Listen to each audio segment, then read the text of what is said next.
আজিৰ আমাৰ অন্য এটা ভিডিঅ'লৈ আপোনাক পুনৰ স্বাগতম জনাইছো। আজিৰ এই ভিডিঅ'টোত আপোনালোকৰ কাৰণে চৰকাৰৰ তৰফৰ পৰা ওলোৱা দুটা গুৰুত্বপূৰ্ণ আপডেট লৈ আহিছো। তাৰে প্ৰথমটো আপডেট হৈছে মুখ্যমন্ত্ৰী মহিলা উদ্যমিতা আঁচনিখনৰ বিষয়ে। যিহেতু মহিলাসকলক 10,000কৈ টকা দিয়াৰ কথা আছিলে 1 এপ্ৰিলৰ পৰা, যিহেতু কালিৰ পৰা পইচাটো দিয়া হৈছে। প্ৰথমে বিহালীৰ যি মহিলাসকল আছিলে সেইসকলক প্ৰথমতে বিতৰণ কৰিছে এই পইচাটো।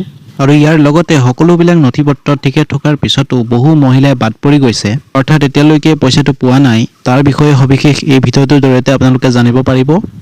লগতে অন্য এটা বিশেষ গুৰুত্বপূৰ্ণ খবৰ হৈছে অহা বছৰ যিসকল ছাত্ৰ-ছাত্ৰীয়ে মেট্ৰিক পৰীক্ষা দিব, যি নেকি সবিশেষ এই ভিডিঅ'টোৰ পৰাই জানিব পাৰিব। গতিকে ভিডিঅ'টো সম্পূৰ্ণৰূপে প্ৰথমৰ পৰা পিছৰলৈকে চাই থাকিব আৰু লগতে ভিডিঅ'টো ভাল লাগিলে লাইক এটা কৰিবলৈ নিশ্চয় নাপাহৰিব আৰু আমাৰ চেনেলটো এটা ছাবস্ক্ৰাইব কৰিবলৈ নাপাহৰিব। এতিয়া যিহেতু মেট্ৰিক পৰীক্ষাক লৈ এটা গুৰুত্বপূৰ্ণ আপডেট আহিছিলে, এতিয়া চৰকাৰে কৈছে যে অহা বছৰ যিসকল ছাত্ৰ-ছাত্ৰীয়ে মেট্ৰিক পৰীক্ষা দিব আৰু তেওঁলোকৰ কাৰণে মেট্ৰিক পৰীক্ষাৰ 6 মাহমানৰ আগতে 300কৈ টকা দিয়াত আৰম্ভ কৰিব। লগতে এই পইচাটো এই কাৰণে দিয়া কথা কৈছে যে যিসকল ছাত্ৰ-ছাত্ৰীৰ আৰ্থিক অৱস্থা বেয়া হয়, ধৰি লওক টিউচন এটা কৰিবলৈ অলপ দিগদাৰ হয়, গতিকে সেই পইচাটো তেওঁলোকে পঢ়া-শুনাৰ ক্ষেত্ৰত লগাব পাৰে। কিন্তু এতিয়ালৈকে ইয়াৰ বিষয়ে কোনো অফিচিয়েল নটিফিকেশ্যন ওলোৱা নাই। অফিচিয়েল নটিফিকেশ্যন ওলালে ভিডিঅ'ৰ মাধ্যমেৰে জনাই দিয়া হ'ব। আৰু অন্য যিটো আপডেট আছিলে মুখ্যমন্ত্ৰী মহিলা উদ্যমিতা অভিযান এই আঁচনিখনৰ বিষয়ে, কালিলৈ পৰা আত্মসহায়ক গোটৰ মহিলাসকলক 10,000কৈ টকা দিয়াৰ আৰম্ভ কৰিছে। লগতে এই যিটো পইচা আছিলে 10,000 টকা প্ৰথমতে 1 এপ্ৰিলৰ দিনাখনি বিহালীত দিয়াৰ আৰম্ভ কৰিছিলে। বিহালীত 23,000 মহিলাক তেওঁলোকে এই পইচাটো প্ৰদান কৰিছে।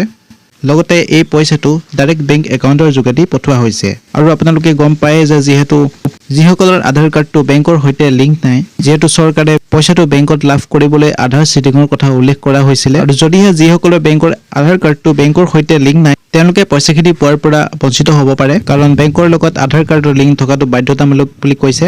আৰু ইয়াৰে বহু মহিলাৰ সকলো তথ্য পাতি ঠিকে থকাৰ পাছতো তেওঁলোকে কমেণ্টসমূহত উল্লেখ কৰিছে একচুৱেলি চৰকাৰে যিটো এই পইচাটো দিয়াৰ কথা কৈছিলে তেওঁলোকে পৰ্যায়ক্ৰমে দিয়াৰ কথা উল্লেখ কৰিছিলে। আৰু তেওঁলোকে একোখনকৈ মিটিং পাতি তেওঁলোকে পইচাসমূহ বিতৰণ কৰিব।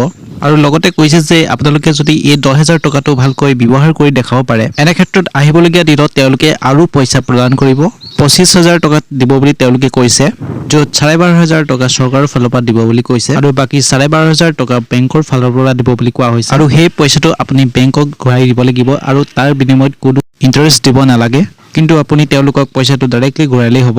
আপোনালোকে এই যি নেকি 10,000 টকাটো লাভ কৰিছে, এই টকাটো আপোনালোকে ভালকৈ ইউজ কৰি দেখালেহে বাকীৰ অন্য পইচাখিনি লাভ কৰিব।